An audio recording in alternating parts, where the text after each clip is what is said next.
Indian politics का criminal background वाले politicians के साथ एक पुराना रिश्ता है। अनफॉर्चुनेट है लेकिन ये सच है।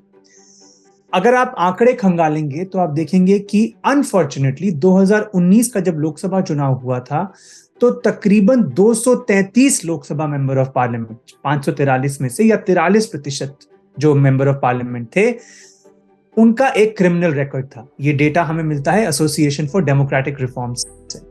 अगर आप राज्य दर राज्य जाएंगे तो यही आंकड़ा आपको अलग अलग परसेंटेजेस में मिलेगा। उत्तर प्रदेश में उदाहरण के तौर पर 2022 में जो नई विधानसभा आई थी उसमें 50% से ज्यादा लोगों के ऊपर क्रिमिनल केसेस थे और इनमें से 39% से ऊपर सीरियस क्रिमिनल केसेस थे। कर्नाटक में 2018 में जो विधानसभा चुनकर आई थी उसमें 35% लोगों पे क्रिमिनल केसेस थे और उसमें से 25% सीरियस थे। राजस्थान में यह आंकड़ा 2018 में 23% था और 14% इसमें से सीरियस थे।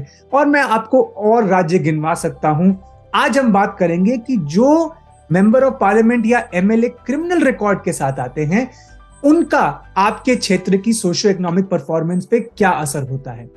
तो आज का जो हमने ये टॉपिक चुना है और मुझे लगता है ये बहुत ही अहम टॉपिक है, इसका जो हम पूरा ब्यौरा आपको देंगे या मैं जो दूंगा वो आता है एक पेपर जिसका नाम है do criminally accused politicians affect economic outcomes evidence from India. और इसके 3 लेखक हैं, निशित प्रकाश, मार्क रॉकमोर और योगेश उपल। 2019 में ये पेपर छपा था जर्नल ऑफ डेवलपमेंट इकोनॉमिक्स में। तो इन लोगों ने क्या किया, इन 3 ऑथर्स ने 2004 से लेके 8 तक का डेटा देखा। उस डेटा में जो विधानसभा के चुनाव हुए भारत के अलग अलग राज्यों में उनको देखा और वहां कंपेयर किया कि एक ऐसा विधानसभा क्षेत्र जहां पर एक क्रिमिनली अक्यूज्ड पॉलिटिशियन चुनकर आते हैं वर्सेस एक ऐसा क्षेत्र जहां पर एक क्लीन इमेज के पॉलिटिशियन चुनकर आते हैं।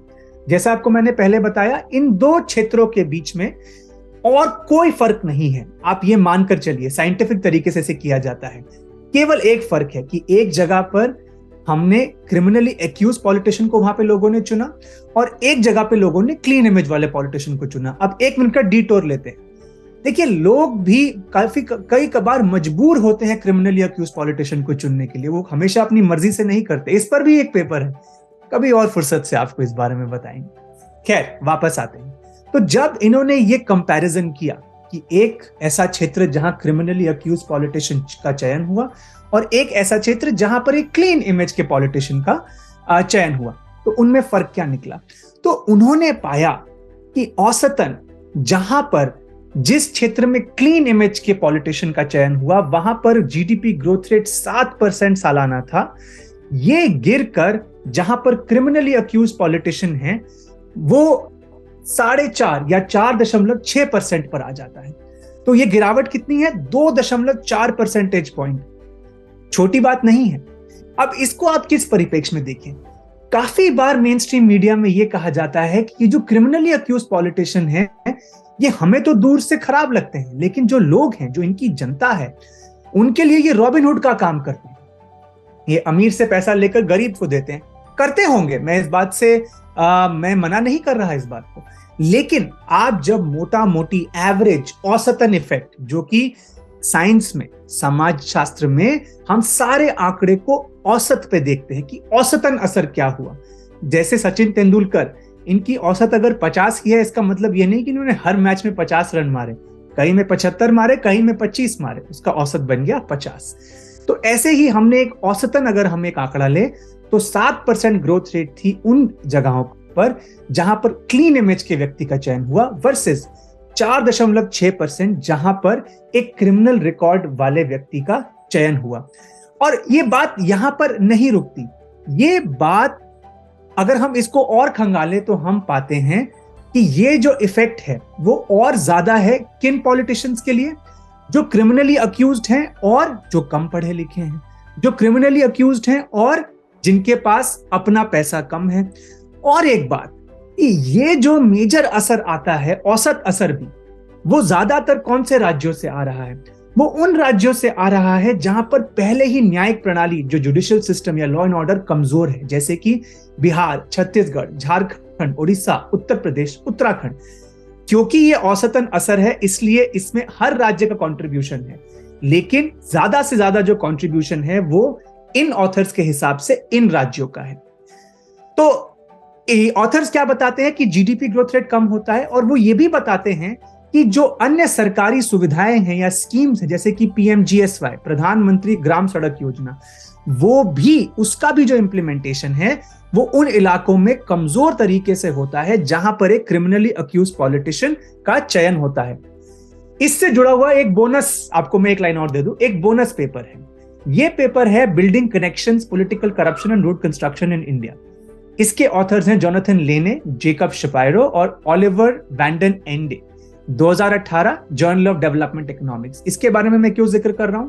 क्योंकि जो हमारा मेन पेपर था आज का, उसमें एक जिक्र होता है कि प्रधानमंत्री ग्राम सड़क योजना में ये जो करप्ट पॉलिटिशियंस या जो क्रिमिनली अक्यूज पॉलिटिशियंस आते हैं उनके अंडर काम तेजी से नहीं होता, वो काम धीमा हो जाता है या सड़क बनती ही नहीं।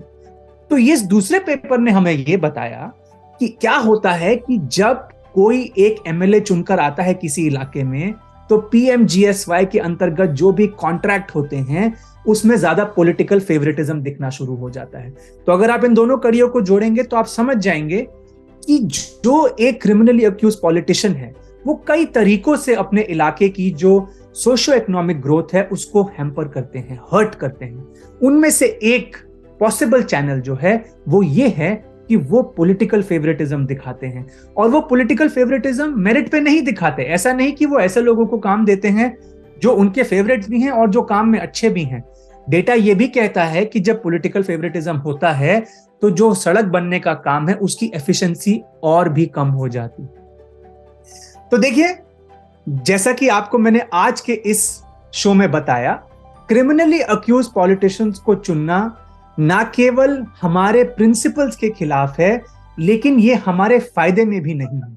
सोशियो इकोनॉमिक ग्रोथ के जो मैट्रिक्स हैं इसकी वजह से सफर करते हैं। लेकिन जैसा कि आपको मैंने पहले कहा कि हमेशा जनता के हाथ में ये बात नहीं होती कि वो किसका चयन कर रहे हैं। मान लीजिए आप एक ऐसी कॉन्स्टिट्यूएंसी में हैं जहां 3 लोग खड़े हुए हैं और तीनों पर क्रिमिनल चार्जेस हैं, तो आप क्या कीजिएगा? आप नोटा दबाइएगा ज्यादा से ज्यादा, लेकिन किसी एक को तो आपको चुनना ही पड़ेगा ना, कोई तो एक चुनकर आएगा। तो ऐसे में यह भी समझना अहम है कि लोगों के पास कई कबार ऑप्शंस नहीं होते चुनने के, कई कबार पूरी जानकारी नहीं होती चुनने की, तो लोगों पर भी पूरा दोष मढ़ना शायद सही नहीं है। आगे के एपिसोड में हम कोशिश करेंगे कि आपको यह भी बताएं कि कैंडिडेट सिलेक्शन पॉलिटिकल पार्टीज का किस आधार पर होता है। आशा करता हूं आपको ये एपिसोड पसंद आया होगा। अगर आया है तो लाइक करिएगा, शेयर करिएगा, ट्वीट करिएगा मुझे @कार्तिकेय बत्रा पर, और ये जरूर बताइएगा कि वो और कौन से टॉपिक्स हैं जिन पर आप हमसे ऐसे ब्यौरे पाना चाहेंगे। अगली बार तक के लिए अलविदा। It's great to see you here. Thank you for watching our work. If you haven't subscribed yet, don't forget to click the bell icon and subscribe to Mojo Story and support independent, robust journalism.